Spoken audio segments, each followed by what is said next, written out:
So you've been thinking about moving to Lagos State, but then you're scared or about different things, maybe the documentations, or you feel like they can take away your property from you. Well, this is what I'm going to say. You're very, very right. Your property can be taken away from you. You can lose your property. You can lose your added money. You can lose that retirement plan. You can lose everything. I've heard stories of people losing their property just because they don't have a proper documentation on their land. You see, there have been cases like that. There are many structures in the Bejuleki today. I think last month they were demolished. Yeah, it happens. And those people use their added money to buy those lands, and at the end of the day they have nothing to show for it. And really sometimes you can't really blame anyone, because most times they just act of out of ignorance. They don't do due diligence, and for some of them it's just ignorance, while for some of them they want a cheap land.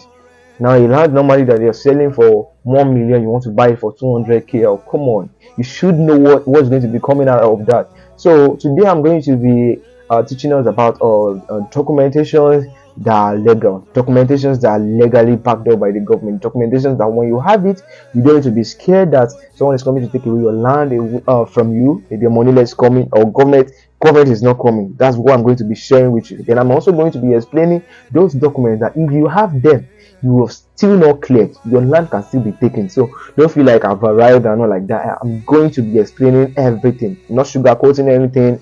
I'm just going to tell you how it is. So let's get to the video. Okay, so the first one we're going to be talking about today is one of those documents that people, there's a misconception that it is a legally backed up document, but this can be far from the truth, and that is freehold, a freehold title. So a freehold title is not a legally backed up document. Like, I can't stress this enough. It's not a legally backed up document. It's just a title. Basically, it's just showing that okay, this land is free from government encumbrance. It's not under government acquisition. It's not a committed land.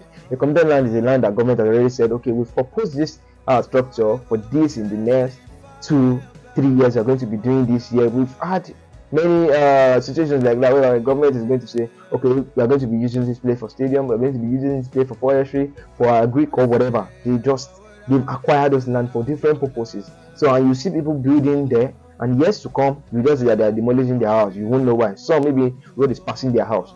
They'll just take the land away from them. So in order to avoid all these things, if you have a freehold, see, if you already bought and you have a freehold, this one, there's no need to press the panic button here. There's no need at all. All you need to do is go and perfect your document, get a seal of vote. Then that way you don't need to be scared of your land being taken away from you or your property being demolished, because it's not a good thing. Many people bought in the hope that once they retire, they have something to like say, okay, let's build on and all like that. And before that even happens, you see different things that occurs. Maybe they lose their property and all like that, and it's not a good thing. I feel bad when I see such situations. Well, then there's nothing anyone can do. There's nothing I can do about it. The best thing I can do now is to enlighten you like I'm doing it right now. So make sure when you buy. I'm serious. You can buy, but then if you're buying, you have to perfect that document. So we're going to be moving to the next one, which is deed of assignment. Deed of assignment just shows transfer of ownership. It is not a legally backed up document. When you have a deed of assignment, they can still take your land away from you, because the deed of assignment actually entails the assignor and the assignee. This is the family that owns the land and you that is buying the land. So it's going to show the name of the family, transferring ownership to the new owner. So this is still not enough, because the person who is transferring to you might not really have the right to sell that land. All land belongs to the government by law. So I need you guys to understand that. So if you're buying from a family, don't be like, it's for the family. No. Under the Lagos government law, it's all land belongs to the government.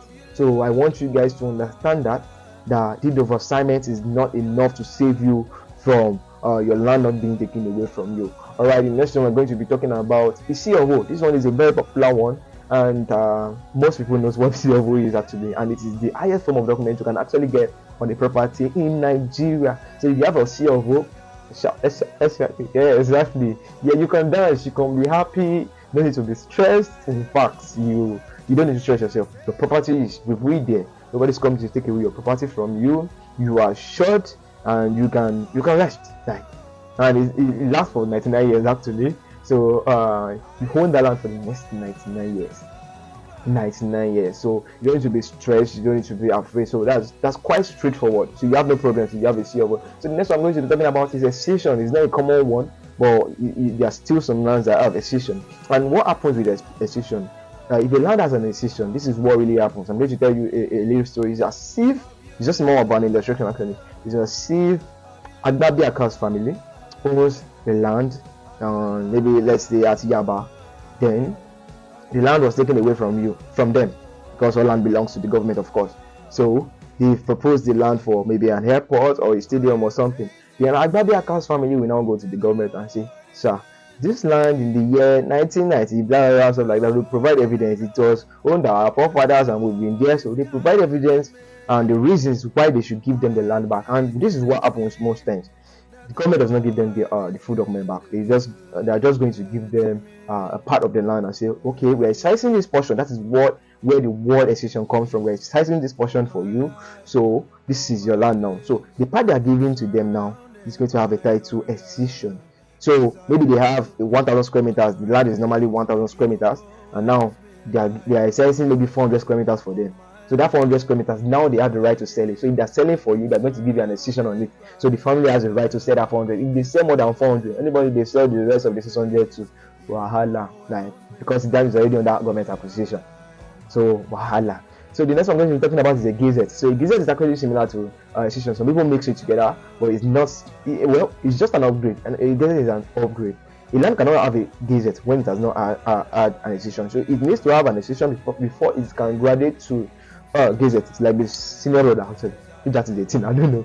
But then it needs to like have an accession first before you can have a gazette. And what gazette? The gazette is more of like a book, a record, kept by the government to say, okay, Agbabi family owns, we've excised this portion for them. Okay, Balawan's family, we've excised this portion for them. Okay, Adebi's family, we've excised this portion of land for them. So it includes all the accessions, all the excised portion of land that government are giving back to the families, to people. So this is where everything is written. So it's documented there. So if you have an accession, a gazette, if you have a gazette, yes, you can be sure, you can be double sure, it's like double authentication sure that your land won't be taken away from you. So but then you can still perfect your document to see, so nothing is stopping you, but then you can be relaxed if you have a gazette on the land. Alright, so the next one I'm going to talk about is governor's consent. And governor's consent, some people still don't understand the concept behind governor's consent. Okay, this is what I'm going to say.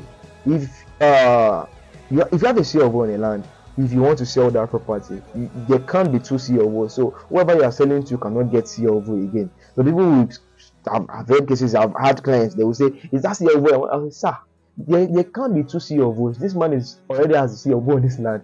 What we're going to do for you now is governor's consent, sir.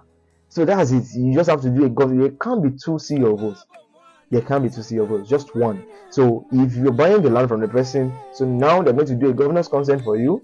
Your name is going to be on that governor's consent. So you are the new owner. So in some sense, it actually shows that governor's consent is a bit higher than COO. But then in the actual sense, it's not really. It's just like, okay, we're transferring ownership. Now this is for you, and it nullifies the old owner. Do you understand? So that's why it is for governor's consent. If I was able to give you value, or now you understand better, please don't fall into these traps. And I already said, don't mix them together. They're different. Some are not documents, some are documents, and those ones that are not documents, yes, they are just titles. And try as much as possible to do your homework, to do due diligence before you buy any land at all. Sometimes they will tell you a land as COO, and at the end of the day, you find out it doesn't. So that is why it is very, very important for you to do your due diligence. Even if they tell you these things, don't just take their word for it. I tell my clients, don't take my word for it. Do your own findings, do your own thing. Like, just go search, make researches and all like that. That is why I tell my clients.